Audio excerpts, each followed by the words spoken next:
The next one we're going to meet is 99-year-old Muriel Harrell. This is part of her story about surviving Auschwitz. We're a family of 7 children. My mom had a son and 5 girls. I'm number 5.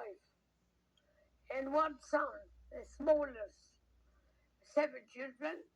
And after the Holocaust, we survived only three girls. My father, who was very religious, he was a rabbi, he was a judge. He went to his rabbi when he said, I am a father of 7 children and I want to go to the Holy Jerusalem. And the rabbi said to me, are you crazy? Are you crazy? What is Palestine? It's a great, great desert. There is no water, no nothing. There are mosquitoes.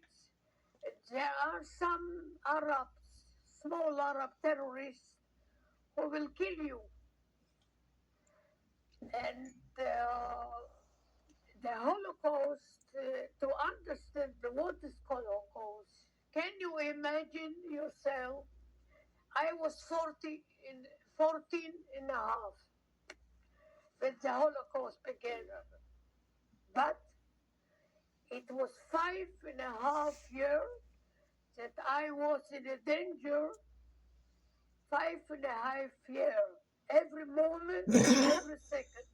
Because the Nazis came to kill, especially, first of all, the Jews. The gypsies, the anti-Nazis, and so on. But the Jews were of the first fire. So you're living through this then? King David. The yellow patch, the King David patch? Yes, and here also something. She was in Poland in Lodz. And we didn't know that the tragic ghetto is a paradise, what was waiting for us in Auschwitz. What happened in Auschwitz? So, in 1942, they set curfew. They took old men, old women, and old men. Old is after 50. This was my dad. They took my dad. They took my young brother, but he escaped. And they went in the train, and they took them to Chełmno. And Chełmno was a concentration camp, and they gave it the name Kulmhof. And so when the train came to the camp, there was a German soldier in old age. He said, I am so sorry about the way. I am so sorry, but you came to a good place. Everyone will get everything, but because you were in a ghetto and you have lice, you have to wash yourself, go inside the second room and take off your clothes, and we will wash them and make it very, very fast, because we have a hot soup. You want a hot soup, yes? And there was כאלה שתולים על זה. You remember the number. Everyone has a number. Yeah.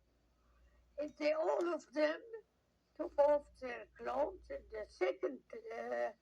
the second room, one wall was not. Inside of the wall, there was Masayid. A truck, a lorry. And they put the men were here, and the women with the children was in another place. They put them inside. Then they began to pray to God. They understood they are going to die. They put them in the truck. They put inside the Cyclone B. Cyclone B is The gas.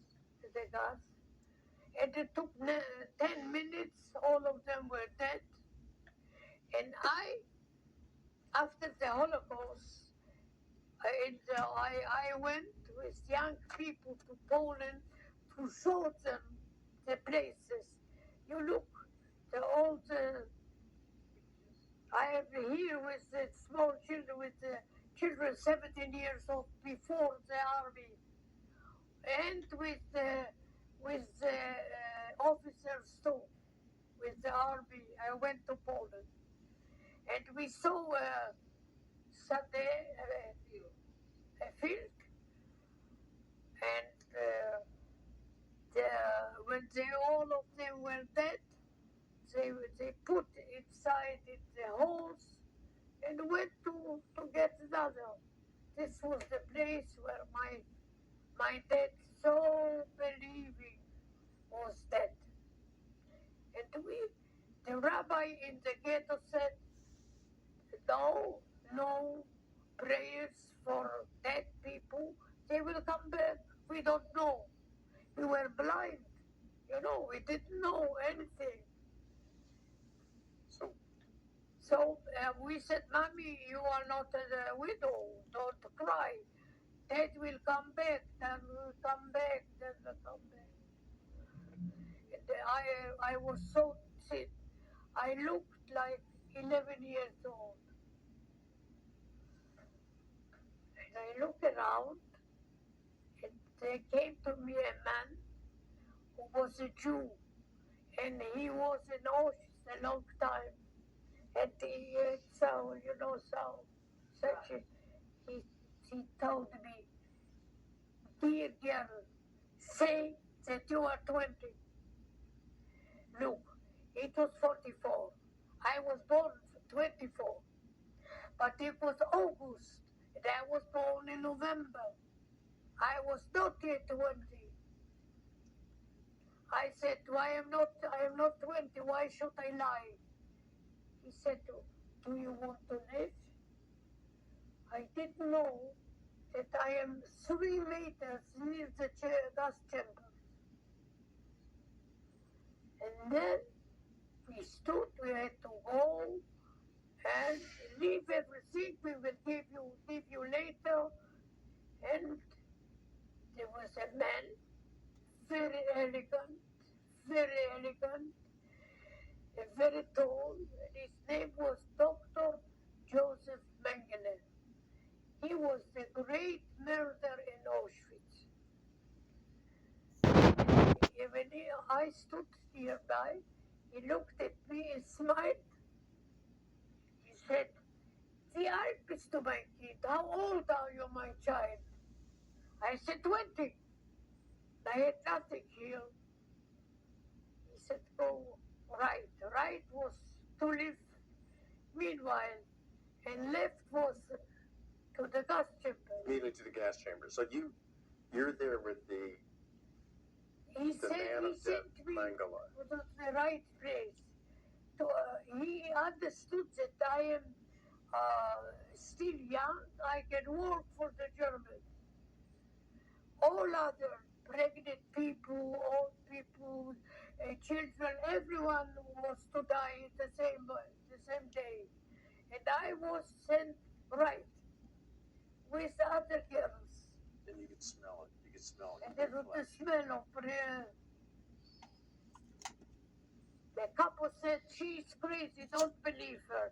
I believed her. And I decided to commit suicide. You were going to take your life.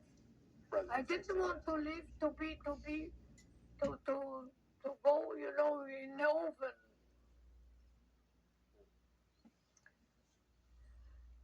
And I said to myself, God, did you see what happened here? I was in Auschwitz only 3 weeks. Why? because it was in 44, it was almost the end of the war. The American bombing, the English, the British, and from Paris, and so on. And they needed our hands to make the weapons in the factories. So they came, they took 200 young girls, and they put it in a train. So Anne Frank, you got to know while you were in. She was a very nice, intelligent girl. She was 15 years old.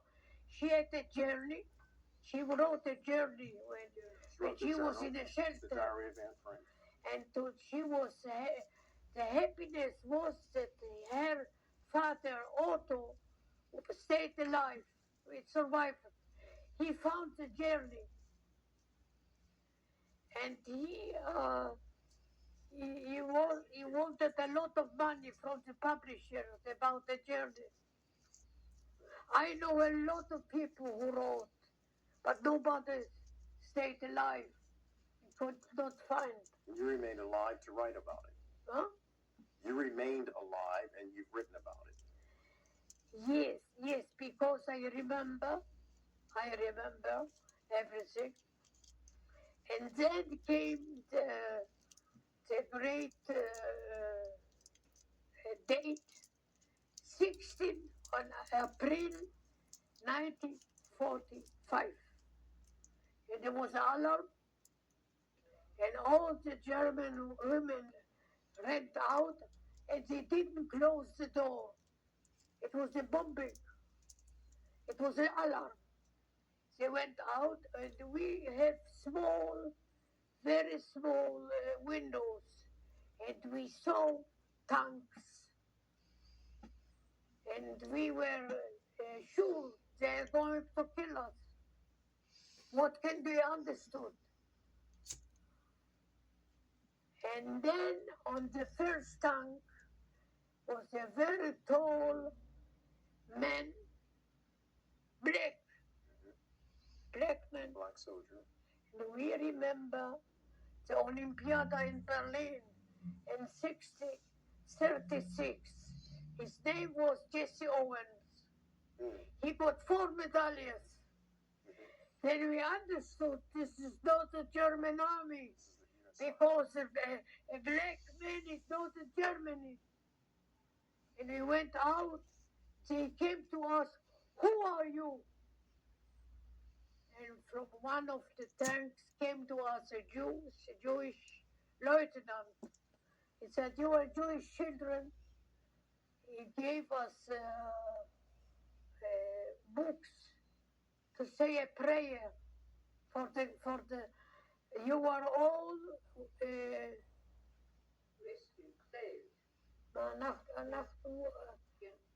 אנחנו יתומים.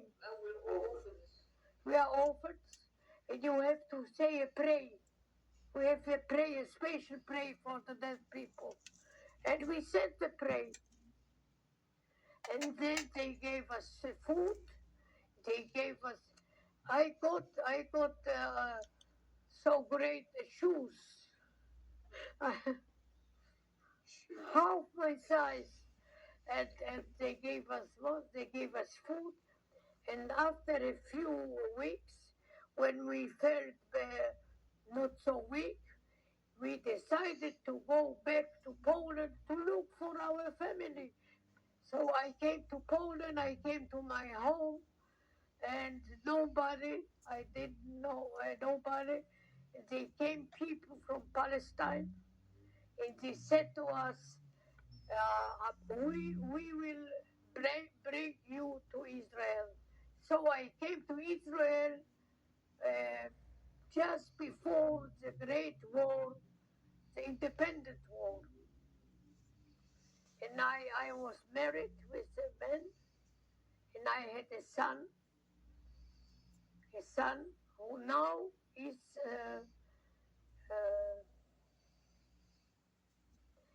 a genius. He makes patents. He lives in New York. This is the man here. You see, from the right, this is the man who was born in Cyprus, and the second one was from New Jersey. This is this one. His name is Yaron, He's the doctor. and I have a daughter too.